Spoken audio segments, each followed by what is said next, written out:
What's up, y'all? I'm Trent Sanderson. You're tuned into the infamous Living Room Network. Divine powers are always working for us because we're trying to do right. So, yes, I'm glad you actually watched this video. Now you will not die of a tragic death or a horrific death or anything. Folks, I'm going to tell you some stuff that nobody ever tells you, okay? Okay, you only get this type of insight and this type of knowledge here on my channel. Nobody can ever give you this information that I'm telling you. Only I know this information that I'm telling you, okay? And so I'm going to tell you some secret things about death, about having fear of death, and, some of the things that are going on in our society that you might see that make you scared. Folks, listen. Okay, I'm gonna break it down. I'm gonna just be really real with you. Can I be real? Can I be serious with you at the same time? Can I be truthful? Okay, listen. First things first, you need to know this, folks. We live in something called the technology era, where there are so many technological devices. There's so much information on the internet like never before. This is the first time in the history of our civilization that we've actually had the chance to like see what's going on in other people's lives, like on a freaking video like this right here. You know what I'm saying? And so I'm gonna just be real with you folks. Like, some people out there live really negative lifestyles. That might not be you, but I personally know that I look online every day, and sometimes I'm able to peer in people's lives, and they live really like messed up lifestyles, like really, really negative, really bad and evil lifestyles. You know what I'm saying? And sometimes it could be like very mind boggling because you'd be like, wow, I did not know that such bad things existed. I didn't know that people die like that. Oh my God, like, did they just really do that? You know what I'm saying? And it's just so much negative energy on the freaking internet nowadays that it gets in your mind and it starts to make you second guess your own sanity about death, folks. The truth is, 90% of people, folks, die a peaceful, normal death. You know what I'm saying? And when I say peaceful and normal, what I mean is like just dying of like natural causes, or, dying in their sleep, or dying of old age. That's how you're going to die. We all gonna die, yes, but that's how you're going to die. Chances are that's how you're going to die. Now, it's only like 10% of people out there who like die like horrific, tragic deaths where somebody get killed. And sorry for anybody out there who's experienced somebody or to know somebody that died tragically. You know what I'm saying? R.I.P. And I'm so sorry to understand that. You know what I'm saying? But that's a reality that's really real. That's something that really happens. I'm aware of that. But fortunately, for instance, folks, I'm gonna tell you a little bit about how I experienced death or coming close to the edge of death or whatever, near death experience. I'm gonna tell you about those things, but first I just want to give you a statistic, like even from my family. You know what I'm saying? On both sides, like I cannot really say that I know anybody in my families that die like really, really, really, really bad deaths. You know what I'm saying? Like it was always like natural causes or something simple, or they got old, or something like just something like very mild and very minor. Okay, and so being afraid of death, that is even something that you should not even be thinking about, because you're not gonna die like you see all these things that people deal with in their lives on the internet. This is the internet, and so what the internet does is it blows up that 10%, that little small fraction of people that die those horrific, tragic deaths, and it blows it up and makes everybody else think that that's how they're going to die too, and that is not true, folks. That is not true. I'm gonna tell you about one near-death experience that I had, and I'm only gonna tell you these experiences because I know for a fact that death does not happen until it's your time to go. You cannot die. You cannot die, folks, until it is your time to go. I remember one time I was like 14 years old, right? And my next door neighbor had a swimming pool, and I used to always go swim in the swimming pool. My mom and my parents were there at work or whatever. I used to just go over there, and my mom gave me permission to go over there. And then I used to be in the back of the pool or whatever. And I remember when she first like got the pool back opened up for the summer. Like the first time I had went back over there, I always go over there, but I never swim the first times I went over there. The first summers I went over there, but this summer I knew I was ready to swim. I was ready to swim. You know what I'm saying? And my neighbor said something about how she had got the pool even deeper. And I'm just like, oh my God, you know, I'm in my freaking trunks or whatever, just running around the pool like kids do. And in the back of my mind, I'm like, all these people, you know, all my friends around me, they're looking, everybody else is swimming. I'm about to jump in this pool. Now, I was young at the time, but I had in the back of my mind, I wanted to win friend points. So I wanted my friends to like actually see that I'm brave and that I can swim. Now, I'm young. I wasn't even thinking about drowning or anything like that. You know, I was just trying to prove a point. And so, folks, I did it. I literally jumped into like freaking, I think it was like freaking 12 feet of water. It was like a 12 feet pool. I jumped in 12 feet of water. I could not feel the bottom. And next thing you know, while I was up on, I still remember it to this day, staying in my memory. And I just started like sinking down. And like it crossed my mind at the time when I was young and I was almost drowning. Like it crossed my mind that I am about to die. My next breath that I take, I had already given up under the water.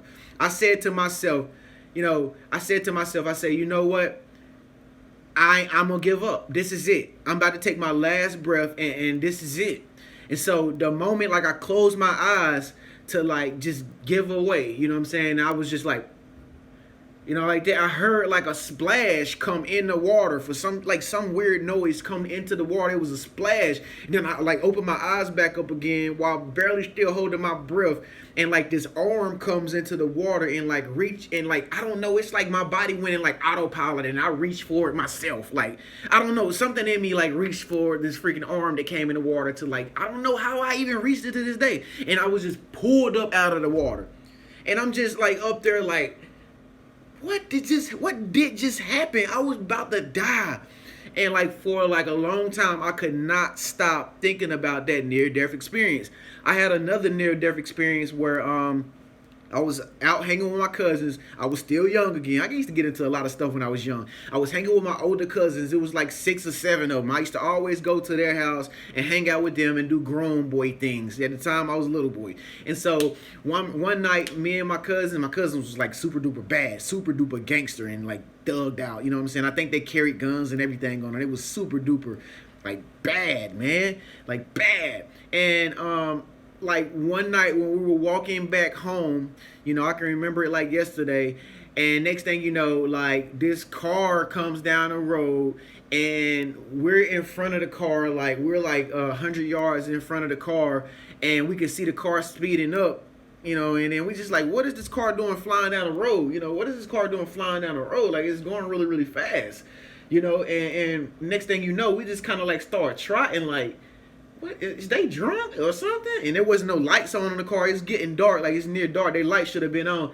And I was like, is they drunk or is they about to like, try to run us over? And so we started going faster. And then the next thing you know, all we heard was pop, pop, pop, pop, pop, pop, pop, pop, pop. And then that's when like all 6 or 7 of us like just went with it. Like we just went with it. Quick, gone. We gone. We run into the house. Everybody run into the house. Like 7 of us.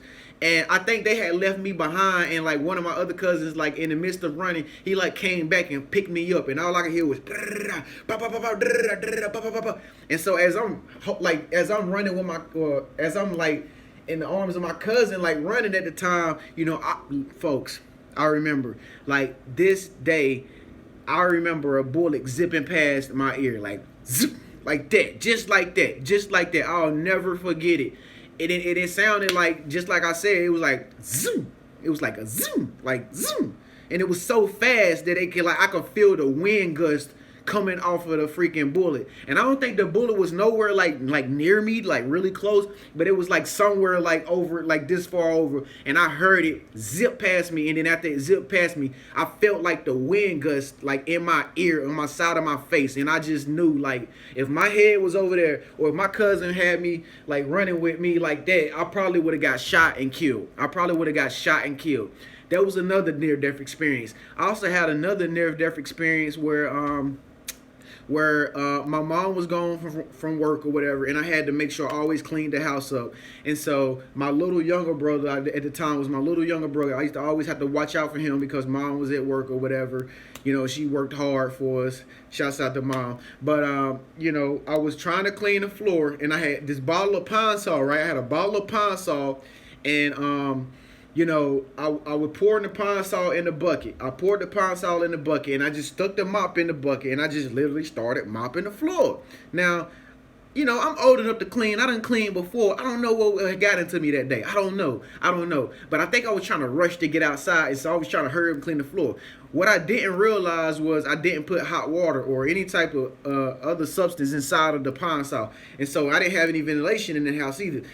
I'm just trying to rush and get outside. And so as I was mopping the floor, I was mopping the floor for like, 30 minutes to an hour, and after that I started feeling dizzy. And I started feeling nauseous, and I didn't know what it was. Because all I know was I was cleaning the house. I didn't know what it was, and I just sat down like on the sofa or whatever. And then next thing you know, I started like feeling like this trickle of like what I thought to be like something in my nose or whatever, like starting to, or something from my brain or something started flowing down through my nose, and then it started coming out my nose and both nostrils. And the next thing you know, I started to like notice I was bleeding, and I'm like, why am I bleeding? Like, and then it's just like, and I started to hold my nose like that, and the next thing you know, the blood flow started to increase to where it's like I started to really like cough up blood, and I'm just like spitting it in the toilet at the time. I'm spitting it in the toilet. It just become more and more and more blood. It just become more and more and more and more blood, and I really started to panic, and I ran outside. And as I was running outside, it was just coming out my mouth, blood, just blood. And so luckily I had like one of my cousins that stayed like near me. So I ran to my cousin's house, my cousin's mom's house or whatever. And his mom was there. He wasn't there. I don't know where he was at. And I just banged on the door. As soon as I got in there, as soon as I busted in there after she opened the door, I ran in the house and I just fell on the floor. I passed out. I didn't even know I passed out.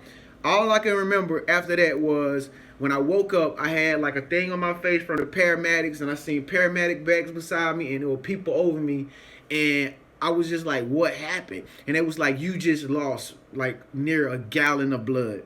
Blood was all outside my cousin's house, all in my house or whatever. I had lost a whole lot of blood.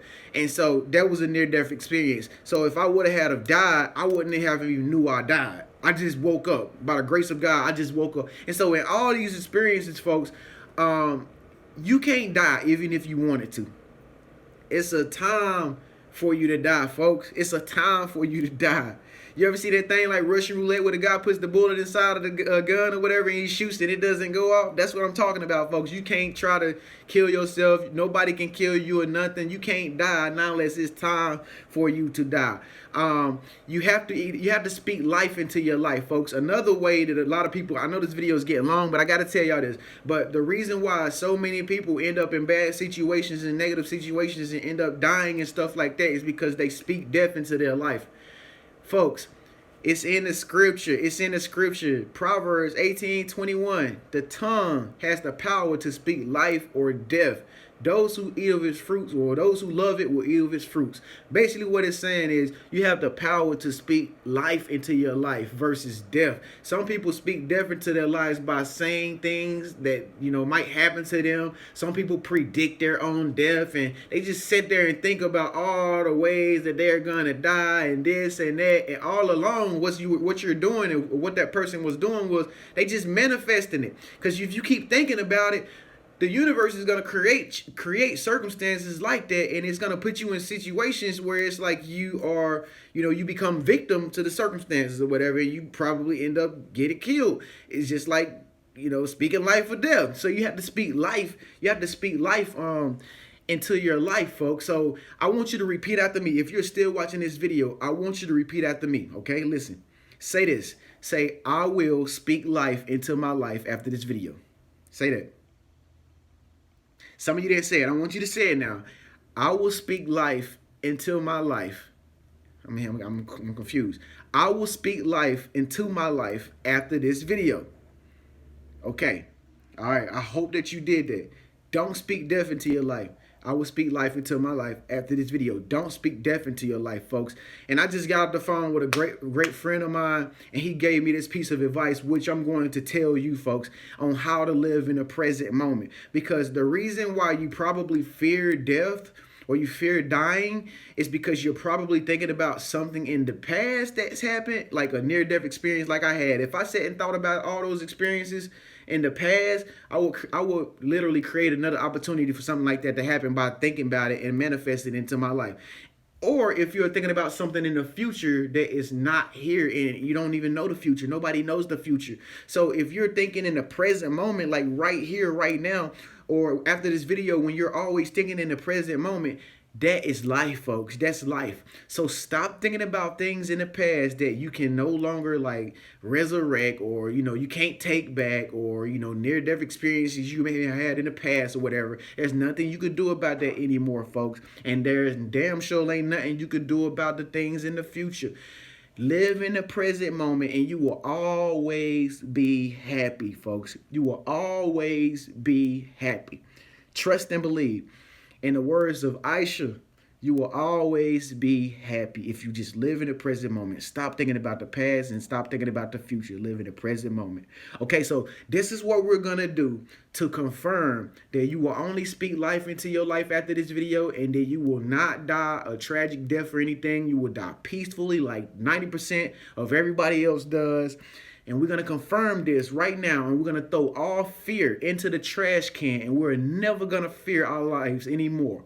From this point on, you're going to always live in the present moment. You're going to always be happy with just living your life the best way you know how. And if anything happens, Lord forbid it be tragic, because it's not going to be, then it's just meant to be, okay? You're not even going to think about it anymore. You're not going to think about how it's going to come, how it's going to happen, nothing like. We're not even thinking about it anymore. We're going to have fun in the present moment. So confirm that by pressing like on this video. This is how you remember that you confirmed at this moment.